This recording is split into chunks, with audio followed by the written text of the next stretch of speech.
we've got a real problem with math education right now. Basically, no one's very happy. Those learning it think it's disconnected, uninteresting, and hard. Those trying to employ them think they don't know enough. Governments realize that it's a big deal for our economies, but don't know how to fix it. And teachers are also frustrated. Yet math is more important to the world than any point in human history.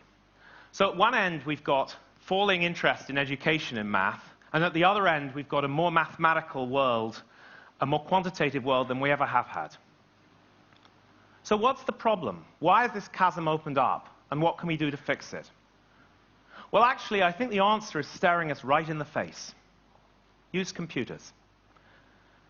I believe that correctly using computers is the silver bullet for making math education work.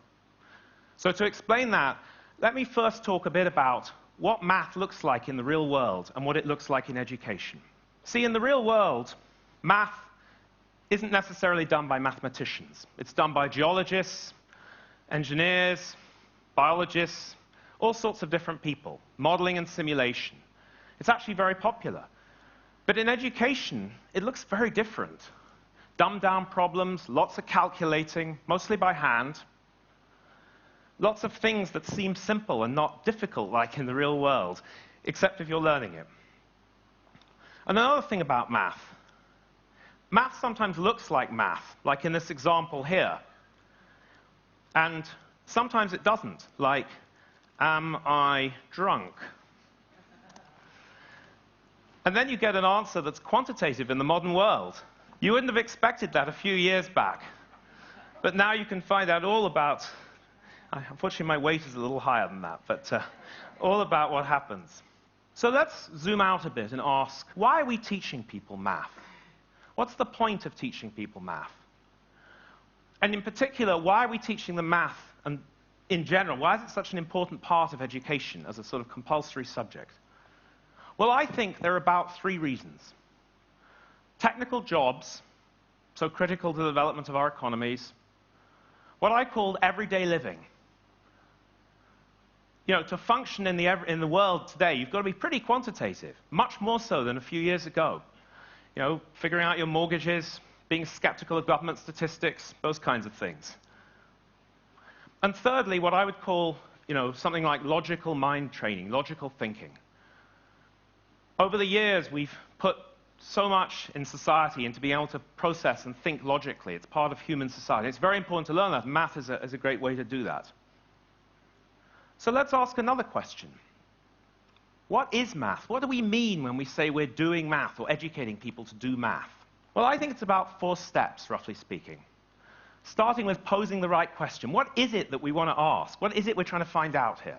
And this is the thing most screwed up in the outside world, beyond virtually any other part of doing math. People ask the wrong question, and surprisingly enough, they get the wrong answer, for that reason, if not for others. So the next thing is take that problem and turn it from a real-world problem into a sort of math problem. That's stage 2. Once you've done that, then there's the computation step. Turn it from that into some answer in a mathematical form.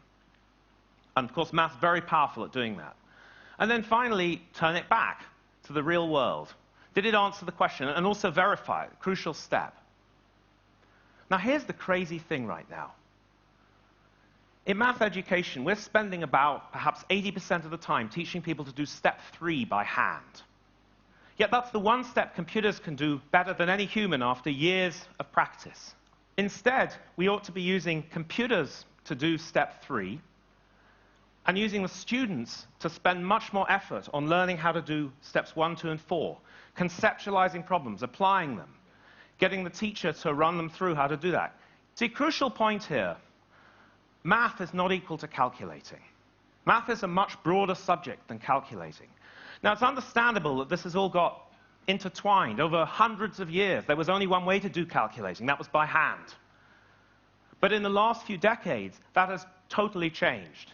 We've had the biggest transformation of any ancient subject that I can ever imagine with computers. Calculating was typically the limiting step, and now often it isn't. So I think of in terms of the fact that math has been liberated from calculating. But that math liberation didn't get into education yet. See, I think of calculating in a sense as the machinery of math. It's the chore. It's the thing you'd like to avoid if you can, like to get a machine to do. It's a means to an end, not an end in itself.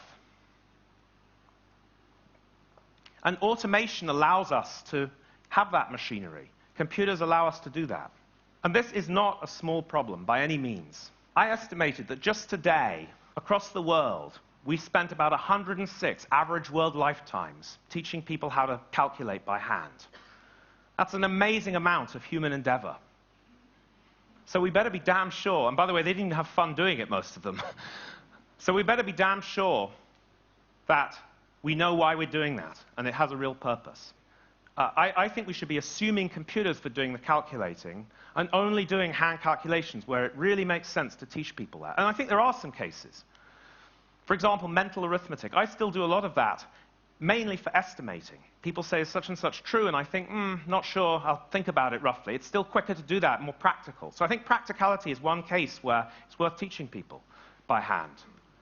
And then there are certain conceptual things that can also benefit from hand calculating, but I think they're relatively small in number. One thing I often ask about is ancient Greek and how this relates. See, the thing we're doing right now is we're forcing people to learn mathematics. It's a major subject. I'm not for 1 minute suggesting that if people are interested in hand calculating or in following their own interests in any subject, however bizarre, they should do that. That's absolutely the right thing for people to follow their self-interest. I was somewhat interested in ancient Greek, but I don't think that we should force the entire population to learn a subject like ancient Greek. I don't think it's warranted. So I have this distinction between what we're making people do and the subject that's sort of mainstream and the subject that, in a sense, people might follow with their own interest and perhaps even be spiked into doing that. So what are the issues people bring up with this? Well, one of them is they say, you need to get the basics first. You shouldn't use the machine until you get the basics of the subject.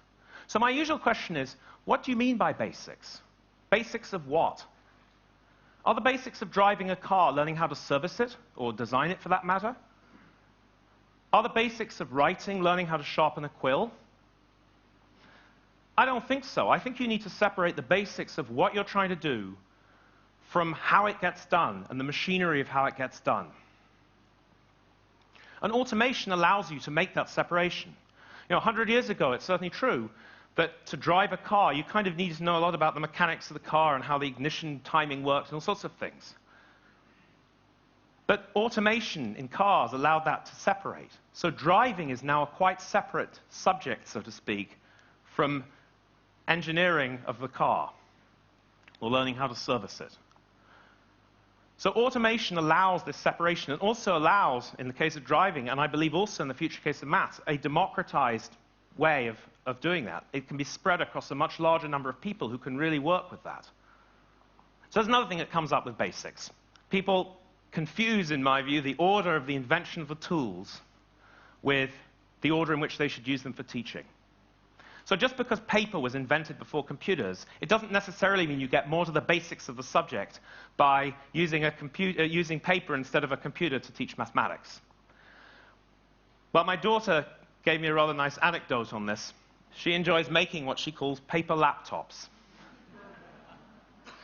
So I asked her one day, you know, when I was your age, I didn't make these. Why do you think that was? And after a second or two, carefully reflecting, she said, no paper?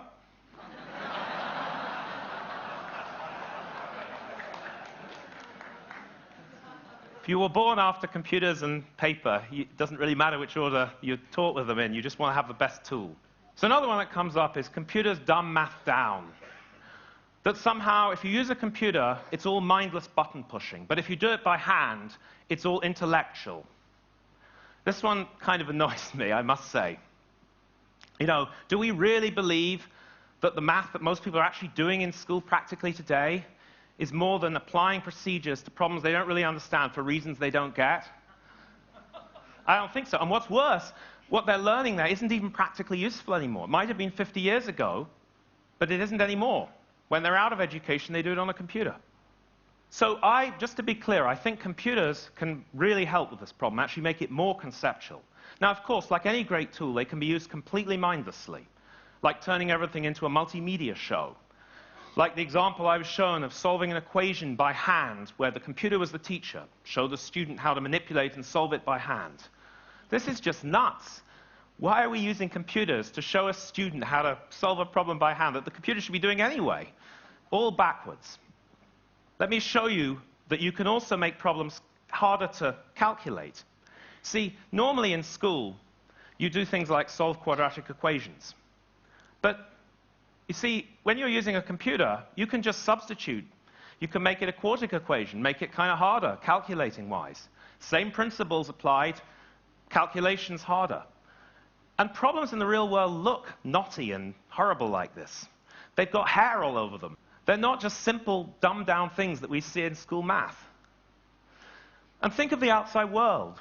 Do we really believe that engineering and biology and all of these other things that have so benefited from computers and maths have somehow conceptually got reduced by using computers? I don't think so. Quite the opposite. So the problem we've really got in math education is not that computers might dumb it down, but that we have dumbed-down problems right now. Well, another issue people bring up is somehow that hand calculating procedures teach understanding. So if you go through lots of examples, you can understand how the basics of the system work better. I think there is one thing that I think very valid here, which is that I think understanding procedures and processes is important.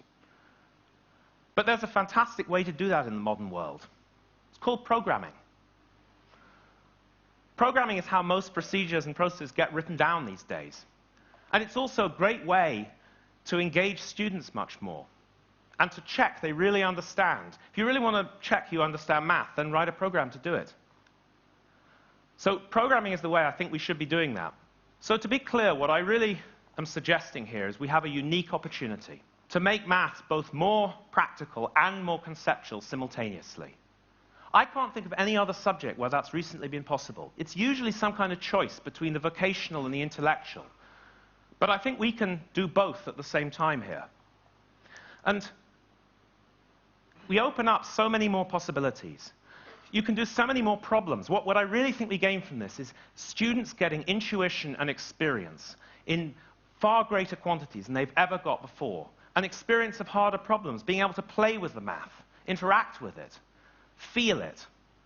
We want people who can feel the math instinctively. That's what computers allow us to do. Another thing it allows us to do is reorder the curriculum. Traditionally, it's been by how difficult it is to calculate. But now we can reorder it by how difficult it is to understand the concepts, however hard the calculating. So calculus has traditionally been taught very late. Why is this? Well, it's damn hard doing the calculations. That's the problem. But actually, many of the concepts are amenable to a much younger age group. This was a little example I built for my daughter, and very, very simple. You know, we were talking about what happens when you increase the number of sides of a polygon to a very large number.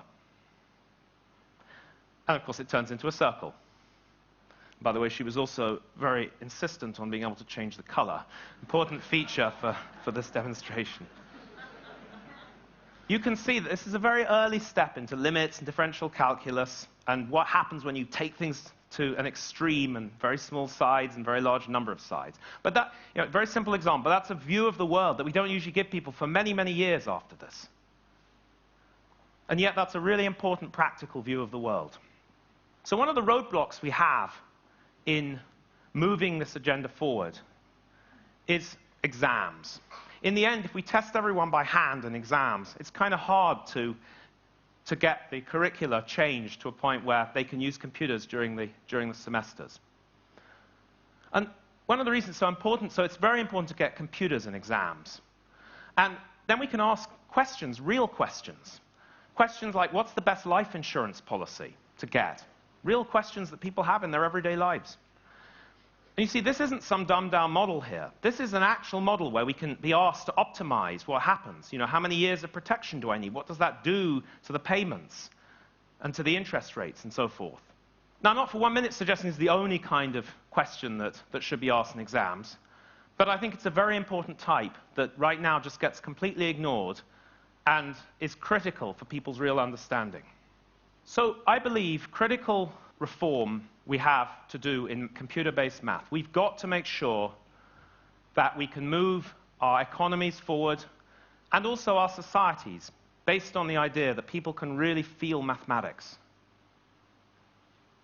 This isn't some optional extra. And the country that does this first will, in my view, leapfrog others in achieving a new economy even, an improved economy, an improved outlook. In fact, I even talk about us moving from what we often call now the knowledge economy to what one might call a computational knowledge economy, where high-level math is integral to what everyone does in the way that knowledge currently is. We can engage so many more students with this, and they can have a better time doing it. And let's understand, this is not an incremental sort of change. We're trying to cross a chasm here between school math and the real world math. And you know, if you walk across a chasm, you end up making it worse than if you didn't start at all. Bigger disaster. Now, what I'm suggesting is that we should leap off. We should increase our velocity so it's high, and we should leap off one side and go the other, of course, having calculated our differential equation very carefully. So I want to see a completely renewed, changed math curriculum built from the ground up, based on computers being there. Computers that are now ubiquitous, almost. Calculating machines are everywhere and will be completely everywhere in a small number of years. Now, I'm not even sure if we should brand this subject as math. But what I am sure is it's the mainstream subject of the future. Let's go for it. And while we're about it, let's have a bit of fun for us, for the students, and for Ted here. Thanks.